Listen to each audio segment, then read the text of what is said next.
நேயர்கள் அனைவருக்கும் என்னுடைய அன்பான பணிவான வணக்கம்.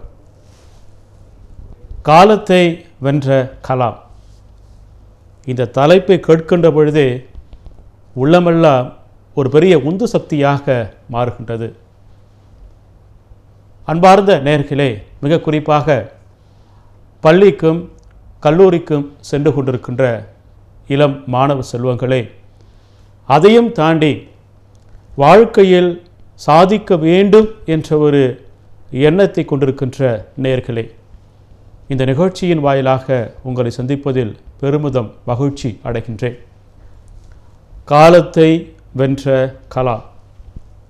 அன்பார்ந்த நேயர்களே, மனித பிறப்பு என்பது ஒரு அற்புதமான ஒரு பிறப்பாகும். வாழ்க்கையில் யாருக்கும் கிடைக்காத ஒரு பெரிய வாய்ப்பு என்று பார்க்கின்ற பொழுது இந்த மனித பிறப்பை நம்மால் நிச்சயமாக சொல்ல முடியும். இந்த வாழ்க்கை என்று வருகின்ற பொழுது அதில் பல வகையான பரிமாணங்களை நம்மால் பார்க்க முடிகின்றது.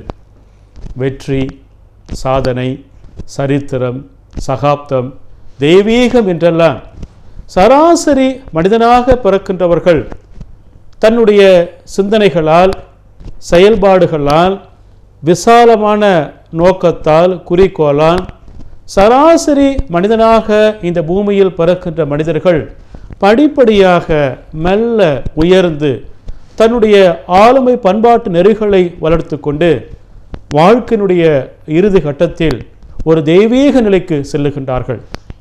இதற்கு எடுத்துக்காட்டாக இந்த தேசத்தில் பிறந்திருக்கின்ற பல மகான்களை சொல்லலாம்.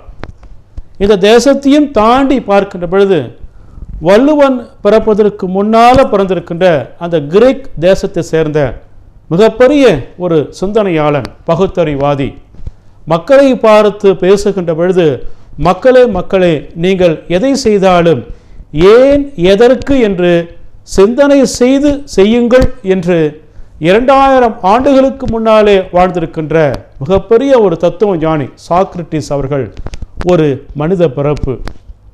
அதற்கு பிறகு தமிழகத்தை சேர்ந்திருக்கின்ற மகான் திருவள்ளுவர். அந்த திருவள்ளுவர் அவன் சொல்லாத கருத்துக்களே இல்லை. சராசரி சென்னையில் மயிலாப்பூர் என்ற இடத்துல ஒரு மனிதனாக பிறந்திருக்கின்ற மகான் திருவள்ளுவர் இன்றைக்கு உலகத்தினுடைய பல பாகங்களில் கூட வள்ளுவனை பற்றி பேச கேட்க முடிகிறது என்றால் அந்த கருத்துக்கள், அந்த திருக்குறளில் சொல்லப்பட்டிருக்கும் நெறிகள் எல்லோருமே, எல்லா கருத்துக்களும் சமூக மக்களுக்கு எல்லோருக்கும் தேவைப்படுகின்ற கருத்தாக இருக்கிறது. சாக்ரட்டிஸ் ஒரு மனிதன், மகான் திருவள்ளுவன் அடுத்த மனிதர்.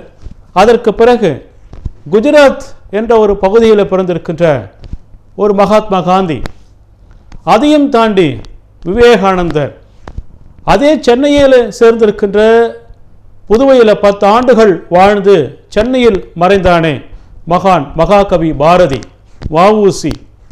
இந்த வரிசையில் பார்க்கின்ற பொழுது ஒரு சாக்ரட்டிஸாக இருக்கலாம், காந்தியாக இருக்கலாம், சுவாமி விவேகானந்தராக இருக்கலாம், மகாகவி பாரதியாக இருக்கலாம், வஉசியாக இருக்கலாம், யாராக இருந்தாலும் சரி, இவர்கள் எல்லோரும் மனிதனாக பிறந்து தன்னுடைய செயல்களால், எண்ணங்களால், குறிக்கோள்களால், விசாலமான பார்வையால் இறக்கின்ற பொழுது வெற்றி, சாதனை, சரித்திரம், சகாப்தம் என்ற நிலைகளை தாண்டி தெய்வீக நிலைக்கு உயர்ந்திருக்கின்றார்கள்.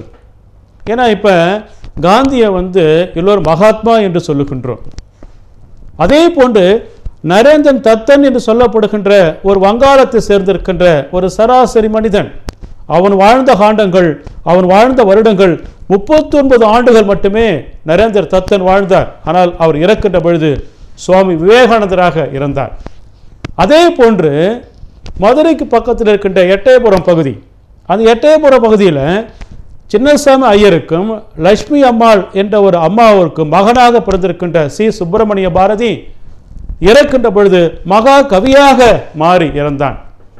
இந்த கருத்துக்களை எல்லாம் நான் ஏன் உங்களோடு பகிர்ந்து கொள்ளுகின்றேன் என்றால், நேர்களே, இந்த பிறப்பு என்பது, மனித பிறப்பு என்பது இறைவனால் நமக்கு கொடுக்கப்பட்டிருக்கின்ற ஒரு அற்புதமான ஒரு வாய்ப்பாகும்.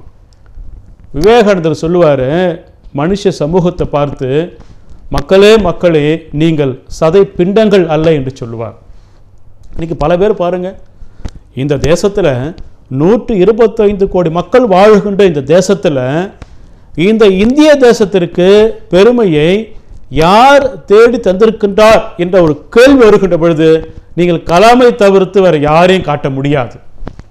ஏனென்றால் இந்த இந்திய தேசத்தினுடைய அடையாளமாக தமிழ் மக்களுடைய ஒரு குறியீடாக இருந்தவர் தான் மேதகு அப்துல் கலாம் என்ற ஒரு அற்புதமான மனிதர்.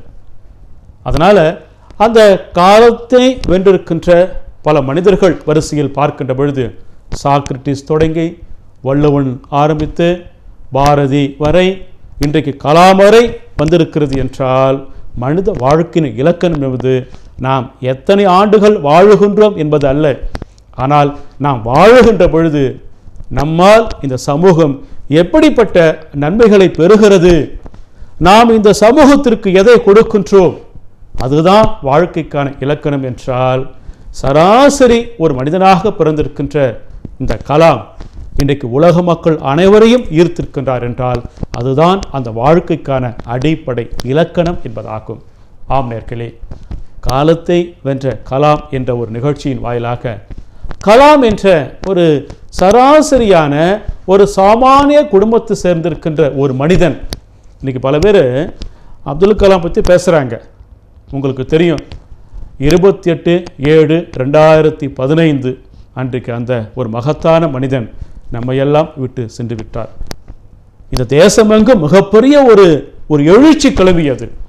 ஒரு நேர்மையான, ஒரு உண்மையான, ஒரு எளிமையான சாமானிய மனிதனை கூட சந்திக்கின்ற பொழுது அவனை எந்த வகையான பாகுபாடும் இல்லாமல் அந்த மனுஷனை கட்டுப்பிடித்து அரவணைத்து செல்லக்கூடிய அளவிற்கு அன்பும் மனிதநேயமிக்க ஒரு மகத்தான தலைவன் தான் அப்துல் கலாம் அவர்கள். அந்த மனுஷன் இறந்த உடனே இந்த தேசத்தில் மிகப்பெரிய ஒரு உந்து சக்தி கிளம்பியது. அப்போ கலாம் என்ற ஒரு மனிதனுடைய அந்த வாழ்க்கை என்பது ஏதோ ஒரு கலாம் இந்த தேசத்தில் பிறந்தார், இறந்து விட்டார் என்பதையும் தாண்டி இந்த தேசத்திலே வாழ்ந்து கொண்டிருக்கின்ற ஒரு சாமானிய மனிதன் கூட கலாமுடைய கருத்துக்களை நெஞ்சிலே வைத்திருக்க வேண்டும். இதயத்தில் வைத்திருந்து அவர் சொல்லியிருக்கின்ற கருத்துக்களில் எதனா ஒரு சிறந்த ஒரு 5 கருத்துக்களை வாழ்க்கையில் நெறியாக எடுத்துக்கொண்டு சென்றோம் என்றால் நிச்சயமாக மேதகு கலாம் ஒரு பெரிய கனவு வைத்திருந்தார். என்ன தெரியுமா? இந்த தேசம் என்பது, இந்திய தேசம் என்பது 2020 வல்லரசு தேசமாக மாற வேண்டும் என்ற மிகப்பெரிய ஒரு கனவு. இப்போ கூட நான் அவருடைய வெப்சைட்டில் போய் பார்த்தேன். அவர் சொல்றாரு, கனவு என்பது தூக்கத்தில் வருவதல்ல. நண்பர்களே, மக்களே, தமிழ் மக்களே புரிந்து கொள்ளுங்கள், கனவு என்பது தூக்கத்தில் வருவதல்ல. அப்ப என்ன கனவு? அடுத்து வைக்கிறார் பாருங்க, ஒரு நெருப்பு பொறி, உன்னை தூங்க விடாமல் இருப்பதுதான் கனவு என்பது. அவன் சொல்லுவான் பாருங்க, மகாபாரதி, அக்னி குஞ்சொன்று கண்டேன், அதை ஆங்கோர் பொந்தினில் காட்டினில் வைத்தேன், வெந்து தணிந்தது காடு, தழல் வீரத்தில் குஞ்சொன்று மூப்பொன்று உண்டோ தத்கிரீட தத்துவம் என்று சொல்லுவார். குஞ்சொன்று மூப்பொன்று உண்டோ என்று அற்புதமான ஒரு வரிகளை மகாகவி பாரதி அன்றைக்கு வைத்திருக்கின்றான். அதே போல ஒரு நெருப்பு வரியை வைத்தவர் தான் நம்முடைய கலாம். அந்த நெருப்பு வரி என்ன தெரியுமா? அந்த நெருப்பு வரி என்பதையும் தாண்டி அந்த நெருப்பு சிந்தனை என்பது என்ன தெரியுமா? 2020 இந்த தேசம் வல்லரசு தேசமாக மாற வேண்டும். நீ நினைச்சு பாருங்க, இதுவரை இது போல ஒரு குறிப்பிட்ட ஆண்டை வைத்து இந்தியாவுக்கு ஒரு டார்கெட் கொடுத்தவங்க வேற எந்த தலைவரும் இல்லை. யோசனை பண்ணி பாருங்களேன்.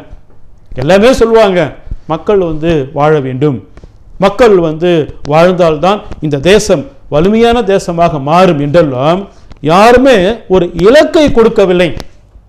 ஆனால் கலாம் அவர்கள் வந்த பிறகுதான் பார்த்தீங்கன்னா 2020 என்ற ஒரு சரியான ஒரு ஆண்டை கணித்து அந்த ஆண்டிற்குள்ளாக இந்த தேசம் வலிமையான தேசமாக, வளர்ந்த தேசமாக இருக்க வேண்டும் என்று ஒரு பெரிய கனவுக்கு கூட பார்த்தீங்கன்னா ஒரு இலக்கை நிர்ணயம் செய்தவர் தான் மேதகு கலாம் அவர்கள்.